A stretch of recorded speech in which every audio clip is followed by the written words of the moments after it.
Shalom everyone, Yoel here for Hebrew in Israel. As you can see, I have graduated from bed to recliner. Still in my PJs, right? Juggernaut. A bit of an inside joke in the family. Um, I'm doing a lot better, and recovery is still taking time, but I'm a lot better now. My diabetes is under control, which is also very, very good. And I started realizing how many people prayed for me in during the period when I was in the hospital and everything. I got messages from all over the world, which was really amazing. So I want to, I basically want to thank everyone who has prayed for me, supported. I literally looked at the statistics. I saw people from all corners of the world. It was just amazing. The response. I mean, I'm overwhelmed. I'm truly overwhelmed. But I'm still recovering, so don't stop. Really, don't stop. It's very important what everyone is doing, the praying, and even this just receiving a message like "I hope you're okay. I hope you're feeling better." I mean, it's all very, very helpful. Yeah, it's been almost a month. Tomorrow will be a month since I returned home. And this month has passed by, what we jokingly call Corona brain in the house, being unable to recall things and not really noticing the passage of time, and also sleeping a lot. So it's very interesting what happens to you when your mind is all foggy. But it's lifting, it's slowly lifting, and I'm getting back to things, and hopefully very soon I'll be able to get back to school and back to working properly. I haven't really worked properly in over a month and a half, so it's a little tricky. But I wanted to say something about food.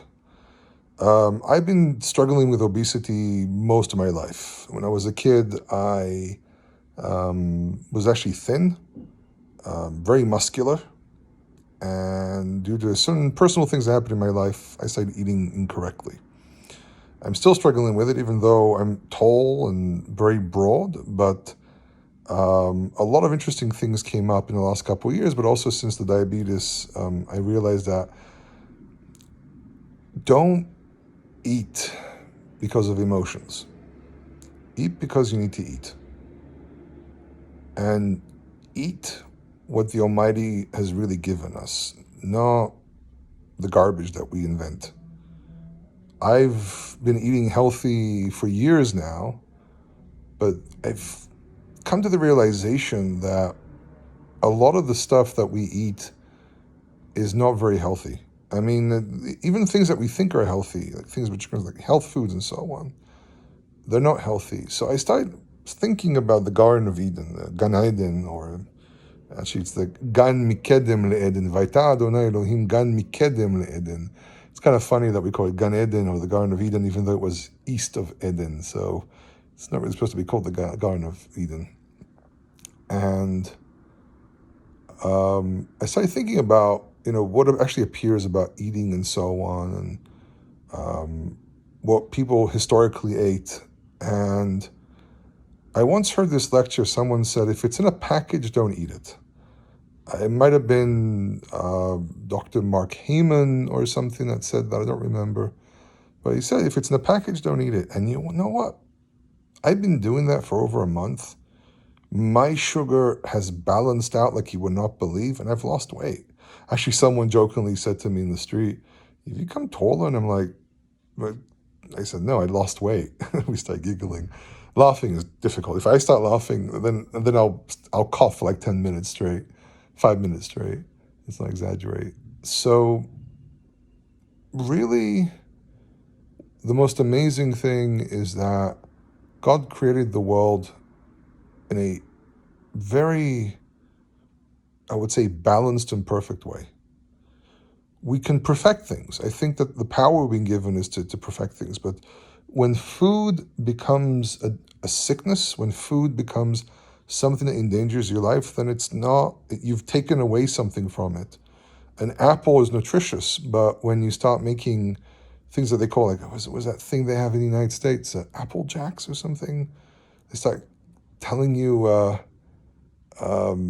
was the other thing called, Lucky Charms, I think? We don't have most of these things don't exist here in Israel. We have other garbage, but they start naming things as if they're fruit or as if they're vegetables, and they tell you, okay, this is a part of a balanced breakfast to eat cereal and things like that. And I'm like, no, it's not healthy.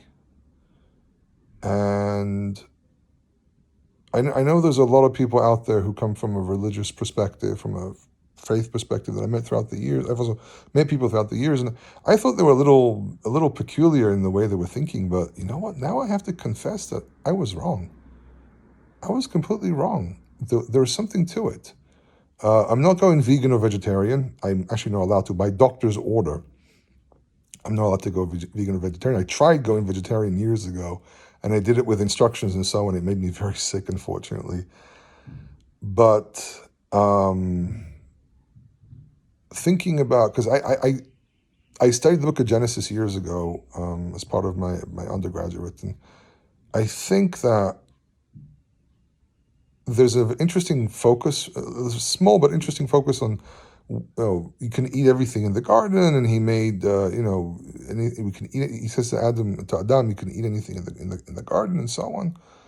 And though the contrast there is to do with don't eat from the tree, there's still some kind of a message. I don't think there's a vegan or vegetarian message there, but I think there's a message about make sure you don't go astray from the garden. When you eat food the way God created it. So eat healthy. Eat food as close to its natural state that you can.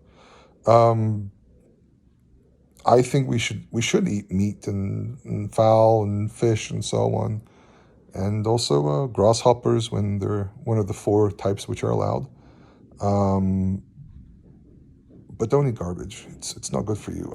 When I realized I had diabetes, and even with eating healthy, my house is very, very, very clean when it comes to the food. Apparently, in my case, I'm still struggling with diabetes. This is why I'm stuttering here. But in my case, it's a genetic inclination. And what happened with me just triggered and pushed it forward faster. But my recommendation is always eat as close as you can to the natural state of food, and listen to your body. Listen what your body needs. And if you're attuned to your body, there's a good chance that you also spiritually will become more focused. That's a small message been hanging in my head the last couple of days. Last week I didn't do a video, but this week I decided to talk about this subject. So remember always to do that which is right in the eyes of the Lord. And love each other. Love your family. Don't forget that very important thing. One of the most important things in life is family. Mishpacha. Maybe the next recording I'll talk about the word mishpacha. We can explore that word as well. There's a few interesting things about it. And I wish everyone great health. And we have the Pesach and Chag HaMatzot coming up. So I wish everyone a wonderful Pesach time and a wonderful Chag HaMatzot. And until then, Kol Tov.